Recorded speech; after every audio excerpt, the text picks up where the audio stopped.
BVM खबर 24 के सभी दर्शकों का हार्दिक अभिनंदन है। नमस्कार, मैं जगभूषण शर्मा। बढ़ते जानलेवा वायु प्रदूषण को लेकर सरकार के उदासीन रवैये के विरुद्ध हाल ही में कांग्रेस के नेता व पूर्व मंत्री करण दलाल के नेतृत्व में सेक्टर 12 स्थित सचिवालय के बाहर धरना दिया गया। इस धरने प्रदर्शन में अनेक जो सामाजिक संगठन है स्थानीय, उन्होंने भी हिस्सा लिया। आइए देखते हैं कि इस मौके पर उपस्थित लोगों ने इस धरने को लेकर क्या प्रतिक्रिया व्यक्त की। इस वक्त हमारे साथ जगन डागर कांग्रेस से पार्षद खड़े हैं। तो ये आपका फरीदाबाद में बढ़ते जानलेवा वायु प्रदूषण आपने लिखा है, ठीक है जी, क्या कहना चाहेंगे और क्यों बढ़ रहा है ये? मैं यही कहना चाहूँगा कि ये सरकार की नालायकी से, सरकार ने जो बिल्कुल लोगों को मरने के लिए छोड़ रखा है, ना यहाँ रोड है ना पानी है और इनका कोई भी सिस्टम नहीं है। हमें ना रोजगार है ना रोटी, हम उस पर बात नहीं करेंगे, लेकिन हद तो तब हो गई तब हमारी सांसें भी इन लोगों ने लूट ली। आज हम सांस नहीं ले सकते। आज बच्चा पैदा होते ही डेली 200 सिगरेट की डेली एवरेज आ रही है। तो आज जो आप ये समस्त बुद्धिजीवी, नौजवान साथी, बुजुर्ग, आज एक जो सैलाब जनता का जो यहाँ उभरता हुआ देख रहे हो, सिर्फ इनको ये है कि कम से कम पानी और हमारे सांस का तो सुरक्षित करो। बातें तो ये लंबी लंबी करते हैं लेकिन काम बिल्कुल नहीं करते। ये सिस्टम बिल्कुल फेल है। जगन जी, गोया आपका कहना ये है कि मुख्य रूप से सरकार दोषी है? बिल्कुल मुख्य रूप से सरकार दोषी है। जब इनको पता है कि भाई ये हर साल भयंकर मात्रा में होता है, आज इनको सांस की प्रॉब्लम है या ये कैंसर की भयंकर प्रॉब्लम ये तब्दील हो रहा है और इनका कोई भी इस की ओर कोई भी लेना देना नहीं है, ये सिस्टम बिल्कुल फेल है। जगन जी कह रहे हैं भयंकर रूप से ये जो है बढ़ रहा है। तो मैं आज का ये आर्टिकल आपको दी इंडियन एक्सप्रेस से बता दूं, 8/11/2023 का। राजीव दास गुप्ता है, इन्होंने जो दिल्ली की एयर क्वालिटी इंडेक्स के बारे में कहा है वो 500 तक पहुंचा है। बहुत ही खतरनाक स्थिति है जी, ये आज ही का है ये। और इसने कहा है कि एयर पोल्यूशन जो है ये मुख्य भूमिका निभाती है खतरनाक बीमारियों के लिए, जिसमें कैंसर भी शामिल है। मैं यही आपसे कह रहा हूँ, कैंसर भी शामिल है। पानी की आप गुणवत्ता देख लो, पानी का बुरा हाल है। ये लोग रोटी, कपड़ा और मकान, उसकी तो भूल ही जाओ, पीने के पानी और हमारी सांसों पे भी डकैती डल रही है। सरकार का पक्ष आपने कह दिया, कुछ लोगों की भी जिम्मेदारी बनती है, जिसे सिविक सेंस में अगर हम पूछें आपसे तो क्या कहना चाहेंगे? बिल्कुल, आज हमारा जो ये मंच है ये यहाँ लोगों से भी प्रतिज्ञा लेगा कि हम घर घर जाएंगे, यहाँ के आरडब्ल्यू हैं उनके पास जाएंगे, हमारे प्रधान है कॉलोनी के, हम घर घर उनसे भी रिक्वेस्ट करेंगे।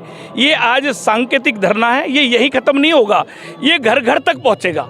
तो इसमें हम लोगों को भी जागरूक करेंगे। ये जो सांकेतिक धरना है क्या कल को अभियान की शक्ल लेगा? बिल्कुल, आज ये सांकेतिक धरना है, कल ये अभियान की सूरत में बदल जाएगा और हम सब इसकी एक कम्युनिटी गठित करेंगे, 36 बिरादरी की, गरीब की, अमीर की। ये जो सास है ये भगवान न गरीब न अमीर, न अडानी को देखता न अंबानी को देखता, ये तो सबके लिए। बहुत बहुत धन्यवाद आपका, शुक्रिया। तो साथियों, मैं इस वक्त खड़ा हूँ ठीक कोर्ट के सामने। मेरे बाएं हाथ पे कोर्ट है, यहाँ पे डीसी ऑफिस भी है और बाकी सारे कार्यालय हैं और ज़िला जो कोर्ट है वो भी है, ज़िला अदालत भी है। तो उसके ठीक सामने ये पूरा का पूरा ये पूरा प्रोग्राम जो है पे आयोजित हुआ है। कांग्रेस और कांग्रेस के साथ मैंने जैसे पहले कहा कि अन्य सामाजिक दल भी जुड़ गए हैं और ये एक सामाजिक आवाज़ है। और देखते हैं आगे क्या इसके परिणाम या नतीजे सामने आते हैं। बहुत बहुत धन्यवाद। आइए, हमारे साथ दो और साथी खड़े हैं, विजय कौशिक जी और ठाकुर राजाराम जी, और इनसे पूछते हैं कि ये जो पूरे का पूरा ये जानलेवा वायु प्रदूषण के खिलाफ इन्होंने प्रदर्शन किया है, इस पे क्या कहना चाहेंगे? जनाब सर। हाँ जी, क्या कहना चाहेंगे? नहीं, इससे जो है हमारे विशेषतः फरीदाबाद ज़िले में बहुत ही खतरनाक बीमारियां फैल रही हैं, विशेष तौर पर अपने बुजुर्गों के लिए, बच्चों के लिए। और सभी डॉक्टरों की ये राय भी है भाई इससे बचा जाए। और सरकार इसमें बिल्कुल भी किसी तरह से गहराई से काम नहीं कर रही। सरकार इसमें बिल्कुल जो है हर आदमी दुखी और परेशान है। विपक्ष में जोश, सरकार खामोश। हाँ बिल्कुल बिल्कुल, हाँ जी, सरकार बिल्कुल इसमें लापरवाह बहुत ज़्यादा, आम आदमी की तरफ नहीं देखना चाहती। इसलिए मेरी सरकार से मांग है कि इस प्रदूषण पर जल्दी से जल्दी इसकी रोकथाम की जाए और इस पर कड़ा कानून बनाया जाए। मैं ये कहना चाहता हूँ कि हमने केंद्र सरकार से भी मांग की थी कि भाई न केवल फरीदाबाद गुड़गांव की आप हालत देख लीजिए, हरियाणा के और कई शहर हैं उनकी ख़राब हालत देख लीजिए, आप गाज़ियाबाद की हालत देख लीजिए, दिल्ली की हालत देख लीजिए। सरकार ये कहती है उसे पता ही नहीं है किस कारण से बढ़ रहा है प्रदूषण। सरकार एक तुगलकी फरमान ले आती है कि भाई BS4 गाड़ियाँ नहीं चलेंगी। भाई आपसे जब टैक्स लिया 10 साल का, आपके पास प्रदूषण का सर्टिफिकेट है, तो आपकी गाड़ी को चलने से क्यों रोका जा सकता है? नहीं रोका जा सकता। सवाल ये है कि क्या इन गाड़ियों की वजह से प्रदूषण है? नहीं, क्योंकि ये गाड़ियां तो आज से कई महीने पहले भी चल रही थी। जो गाड़ियां स्टेटस सिंबल है लोगों का, वो प्रदूषण का कारण कैसे बन सकती है? कपूर साहब, हाँ जी सर। क्या कहना चाहेंगे?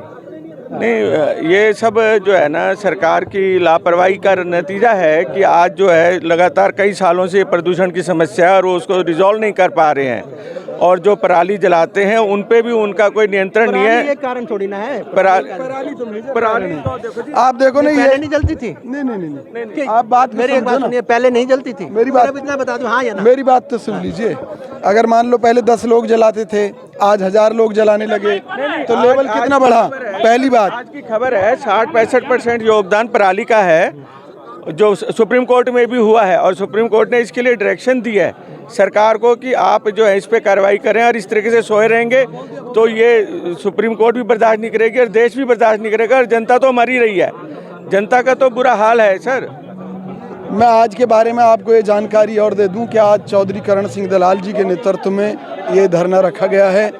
मुझे खुशी है कि करण सिंह दलाल जी और हमारे कांग्रेस के सभी साथीगण प्रदूषण को लेकर गंभीर हैं, क्योंकि यहाँ फरीदाबाद के हज़ारों लोग हॉस्पिटलों में पड़े हैं केवल प्रदूषण के कारण।